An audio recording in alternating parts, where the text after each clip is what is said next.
What if I told you that the man who turned a tiny online bookstore started in his garage into a $200 billion personal fortune did it with 3 moves so psychologically brutal and counterintuitive that they are never taught at Harvard Business School or any other elite program because most founders and executives simply cannot stomach the decade of public ridicule, relentless losses, and God-tier patience required to make them work? Yeah, you heard that right.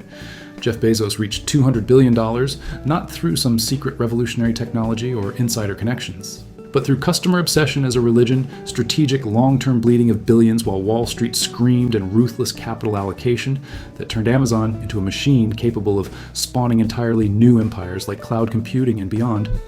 If you think billion-dollar fortunes are built on flashy inventions or luck, then you're about to get the Harvard-level breakdown they never give you in business school, because today we are ripping open Bezos' $200 billion playbook.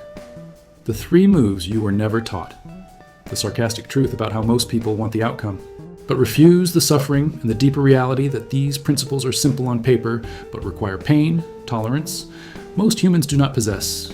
Stick with me until the very last word, because the garage days, the flywheel that changed retail forever, the decade of red ink that terrified investors, the pivot to Amazon Web Services that created hundreds of billions in new value, and the brutal reason these moves stay hidden from the masses will leave you equal parts inspired and uncomfortable.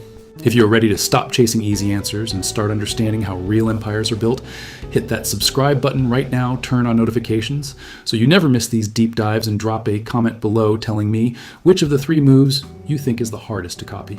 Is it the customer obsession, the willingness to bleed money for years, or the ruthless capital allocation that turns one company into many?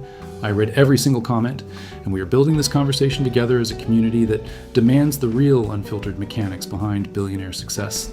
Welcome to Money's Hidden Past. Rich people lied. We fact-checked. Let us start with the first move because it is the foundation everything else rests on, and it is so simple that people dismiss it as obvious while completely failing to execute it at the level Bezos demanded. Customer obsession as religion. From day one in 1994, when Bezos left his high-paying hedge fund job in New York to drive across the country and start Amazon in his garage in Bellevue, Washington, he made one rule that overrode every other consideration. The customer experience must be obsessively better than anything else on the market, no matter what it costs in the short term. This was not marketing speak. This was operating system. Bezos wrote annual letters to shareholders that read like religious manifestos, repeating the same mantra year after year. Start with the customer and work backwards. He refused to optimize for quarterly profits or Wall Street expectations.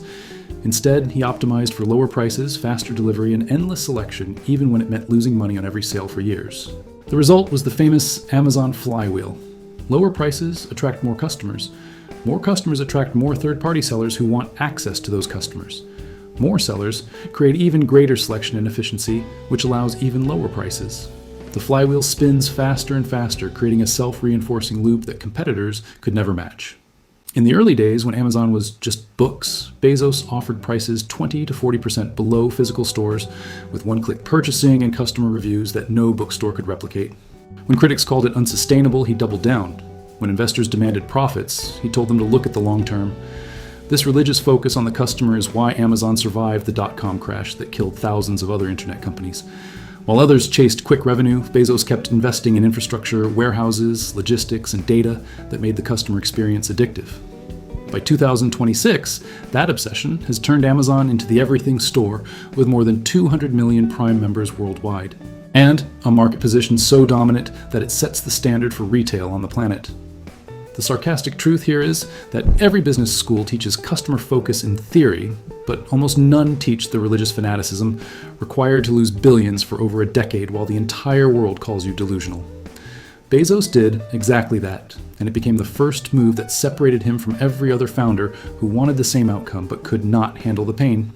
The second move is the one that breaks most people, and it explains why so few copy the Amazon model successfully: strategic long-term bleeding.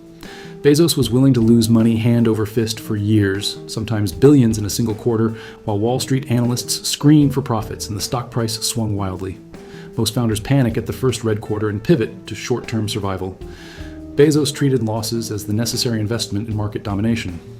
From 1997, when Amazon went public, until well into the 2000s, the company posted negative cash flow quarter after quarter. In 2001 alone, during the dot-com crash, Amazon burned through cash at a rate that had analysts predicting bankruptcy. Bezos' response was to keep building. He expanded from books to music to electronics to everything else. He poured money into warehouses, fulfillment centers, and technology that would not pay off for years. In 2010, Amazon was still losing money on many categories, while competitors like Barnes and Noble and Walmart were profitable. The stock price dropped more than 90% from its peak in 2000, and investors called Bezos crazy. He ignored them completely. He famously said, "Your margin is my opportunity," and kept pricing so aggressively that traditional retailers could not compete.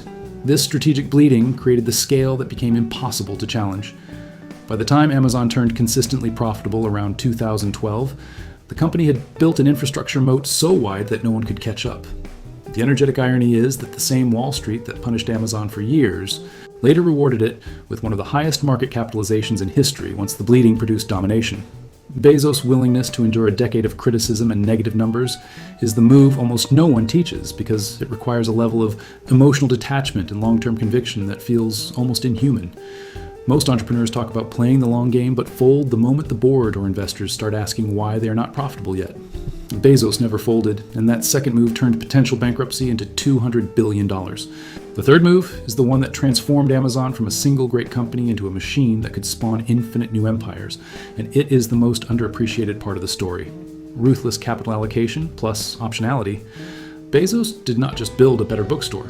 He built a platform and a capital allocation system that could enter almost any industry at any time. He turned Amazon into a flywheel that generated massive cash flow once it hit scale, and then ruthlessly allocated that cash into new bets with massive optionality. The crown jewel was Amazon Web Services, launched in 2006.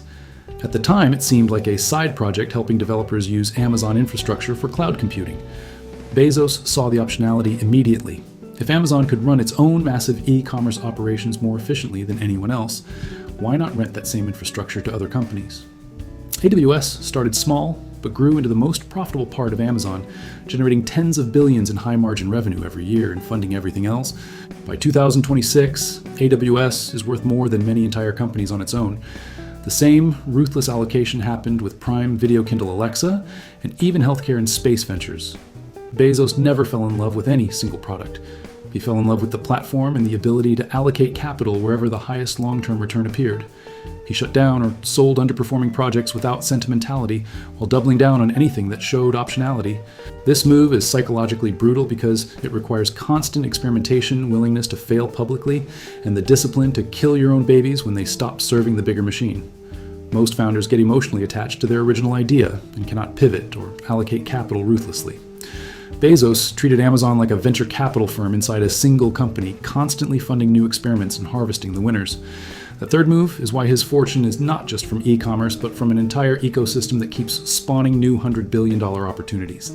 The deeper truth that makes these three moves so powerful and so rarely copied is that they are not complicated secrets. They are psychologically brutal and demand a level of patience, pain tolerance, and willingness to endure criticism that most humans simply do not possess. Anyone can say they are customer obsessed.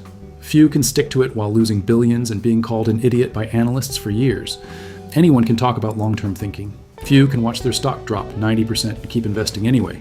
Anyone can claim they allocate capital ruthlessly. Few can shut down projects they personally love because the numbers say so. Bezos endured all of it for over 20 years while the world watched and criticized. He faced congressional hearings, regulatory scrutiny, and endless media attacks, yet he never wavered from the three moves. That is why the title Bezos, $200 billion. The three moves you were never taught is perfect clickbait. It triggers status envy, why him and not me, and promises forbidden knowledge, the secrets they do not teach at Harvard Business School. The actual moves are not secrets at all.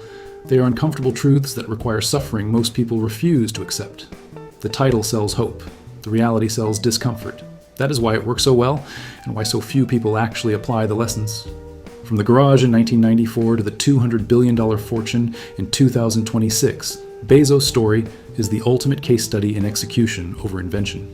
The technology was never the magic. The three moves were. Customer obsession created the flywheel, strategic long-term bleeding, created the scale and ruthless capital allocation, created the optionality that keeps spawning new empires. Most people want the outcome. Very few want the decade of pain and criticism that created it. The moves are available to anyone with the stomach to use them. The discomfort is what keeps them rare. If If this deep dive into Bezos' $200 billion and the 3 moves you were never taught fired you up about seeing the real uncomfortable mechanics behind one of the greatest fortunes ever built, then do me a favor right now. Smash that like button to let the algorithm know this conversation matters. Share this video with every friend and family member who needs to understand how real empires are built, and let us keep exposing what they do not want you to see. I will catch you in the next one where we break down the next hidden chapter and how billionaires are made. Until then, stay informed, stay skeptical, and remember that the moves are simple, the suffering is not, and that is exactly why they work.